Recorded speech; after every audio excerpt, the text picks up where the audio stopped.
하나님 아버지, 율법보다 생명을 우선하시는 주님의 마음을 배움으로써 사람을 살리는 안식일의 회복을 누릴 수 있도록 말씀해 주시옵소서. 듣겠습니다. 안식일의 주인을 따르려면 첫째, 판단이 아닌 긍휼의 시선으로 사람을 바라보아야 합니다.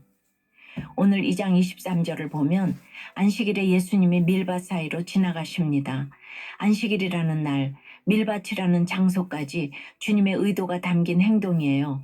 예수님은 단순히 지나가신 게 아니라 사람들로 하여금 안식일의 진정한 안식을 회복하라고 이끄시는 중이지요. 출애굽기나 신명기의 율법에도 배고픈 사람이 손으로 이삭을 따먹는 일은 허용되었던 일이에요. 그런데 바리새인들은 그 행위를 일로 간주하고 제자들을 정죄합니다. 24절에서 그들은 저들이 어찌하여 안식일에 하지 못할 일을 하나이까? 라고 예수님께 따져요. 질문이 아니라 비난과 고발의 말투입니다. 인간의 연약함과 필요는 전혀 바라보지 못하고 판단만 앞세우는 율법주의적 태도지요. 바리새인들은 완악했고 제자들은 연약했지요. 그런데 그 연약함 때문에 예수님이 지켜주시고 가르쳐 주신 것입니다. 이것이 은혜예요. 25절에서 예수님은 구약시대의 다윗을 예로 드십니다. 다윗이 먹을 것이 없어 성전 안에 진설병을 먹은 일을 읽지 못하였느냐? 라고 하세요. 먹는 것으로 시비를 거는 자들에게 먹는 이야기의 말씀으로 응수하십니다. 그들은 지식으로는 너무나 잘 알고 있었을 거예요. 바리새인들은 말씀을 머리에만 담고 있었지만 예수님은 말씀을 통해 현재를 해석하고 사람을 살리는 적용을 하신 거예요. 율법의 정신은 생명을 살리는 자비와 긍휼임을 알아야 합니다. 적용 질문입니다. 사람을 살리는 시선으로 말씀을 보고 있습니까? 아니면 율법을 칼처럼 휘두르고 있진 않나요? 연약한 사람을 돕고 있습니까? 아니면 판단만 합니까? 안식일의 주인을 따르려면 둘째, 생명을 살리는 적용을 해야 합니다. 26절을 보니 예수님은 바리새인들의 율법적인 고발에 대해 말씀으로 응답을 하십니다. 사무엘상 21장에 나오는 다윗의 이야기를 인용하신 것이죠. 다윗은 사울에게 쫓겨 생명의 위협을 느끼던 상황에서 배가 고파 제사장만 먹을 수 있는 진설병을 먹고 함께한 자들에게도 나누어 주었습니다. 당시 아히멜렉 제사장은 율법을 고지식하게 해석하지 않고 사람을 살리는 쪽을 택했던 것이지요. 예수님은 이 이야기를 통해 바리새인들에게 율법의 본래 정신이 무엇인지를 가르치세요. 율법의 핵심은 형식적인 규칙이 아니라 자비와 긍휼이라는 것이죠. 27절에 안식일이 사람을 위하여 있는 것이요 라고 하시지요. 예수님은 안식일이 사람을 위해 주신 하나님의 선물임을 선포하십니다. 바리새인들은 안식일을 지키는 39가지 조항과 613개의 전통을 만들었어요. 그래서 안식하는 날이 아니라 뭔가를 지키는 날이 되어버린 거예요. 하지만 하나님은 창세기 2장에서 안식일을 제정하실 때 그날을 복되게 하시며 구별하셨잖아요. 죄와 세상에서 구별된 백성으로 살 수 있도록 쉼과 회복을 허락하신 것입니다. 안식일은 쉼의 날이자 죄와 사탄에 묶인 우리가 예수님 안에서 참된 안식을 누리는 날입니다. 하지만 바리새인들은 율법 지키기에만 급급하여 사람을 살리는 일은 안식일에 금지해야 한다는 엉뚱한 결론에 도달했어요. 28절에 이러므로 인자는 안식일에도 주인이니라고 하시지요. 예수님은 단순히 안식일을 지키는 사람이 아니라 안식일의 주인이라고 선언하십니다. 이 말은 곧 안식의 의미를 해석하고 결정하실 분은 예수님 자신이라는 거예요. 바리새인들은 율법을 절대 기준으로 삼았지만 실상은 예수님이 율법보다 크신 분이며 생명을 살리는 것이 안식일의 본질임을 말씀하신 것입니다. 여러분은 어떠세요? 안식일에 예수님 안에서 회복과 쉼을 누리나요? 그저 기계적으로 안식일을 지키고 있지는 않나요? 내가 만든 종교적 기준으로 다른 사람을 정죄하거나 판단하는 일은 무엇인가요? 불교 신자였던 어머니의 구원을 경험하고 이제는 남은 가족의 구원을 위한 사명을 위해 늘 깨어있길 원한다는 한 성도님의 큐티인 묵상 간증이에요. 당대 신앙인인 저는 밖에서는 성실한 크리스천이었지만 집에서는 억눌린 감정을 분출하며 가족을 힘들게 했어요.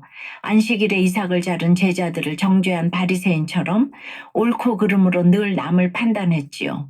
아버지의 빚보증으로 궁핍했던 우리 가정에서 어머니는 고생하시며 2번의 교통사고와 3번의 낙상으로 고관절 수술을 받으셨어요.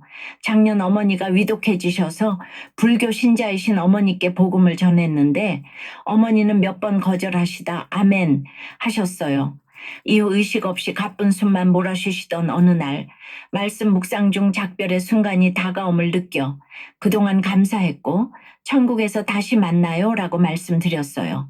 그러자 의식 없던 어머니가 눈을 크게 떴다 감으셨어요. 그 모습에 놀란 저는 어머니가 천국 소망을 계속 붙잡으시길 기도하며 찬송가를 불렀어요. 그러니 이번에는 3장 5절 말씀처럼 한쪽 손 마른 자의 손이 회복된 것처럼 어머니의 의식이 잠시 회복되는 기적이 일어났어요. 어머니는 우리 부부와 조카, 증손자까지 알아보시고 평안히 천국에 입성하셨습니다. 지금은 형제들과 고생하신 형수님, 저를 도와주신 형님들과 누나의 구원을 위해 기도하고 있어요. 복음의 빚진 자로서 맡겨진 사명을 끝까지 감당하도록 늘 깨어있길 기도합니다.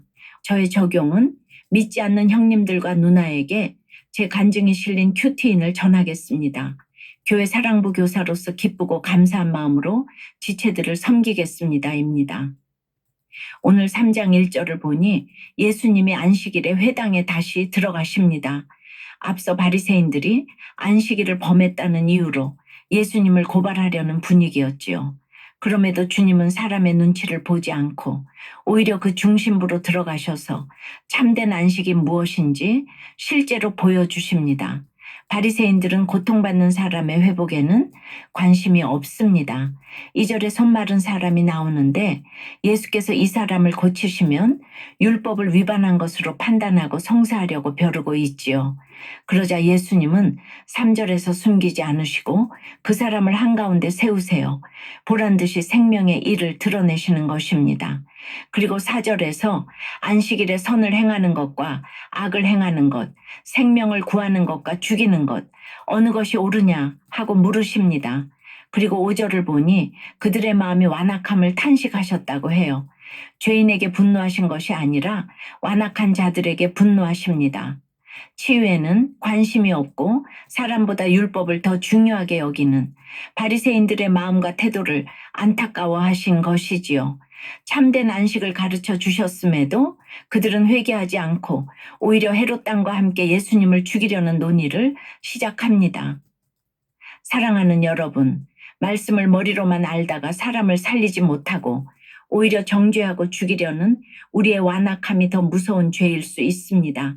안식일은 그저 쉬는 날이 아니라 구별된 삶을 회복하는 날입니다.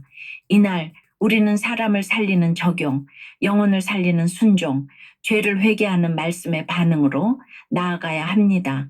그러므로 내가 만든 종교적 기준과 형식을 내려놓고 예수님 안에서 진짜 안식을 누리는 복된 하루를 보내시길, 그리고 생명을 살리는 말씀의 적용으로 한 사람을 품고 살리는 저와 여러분이 되길 주님의 이름으로 축원합니다. 기도드립니다.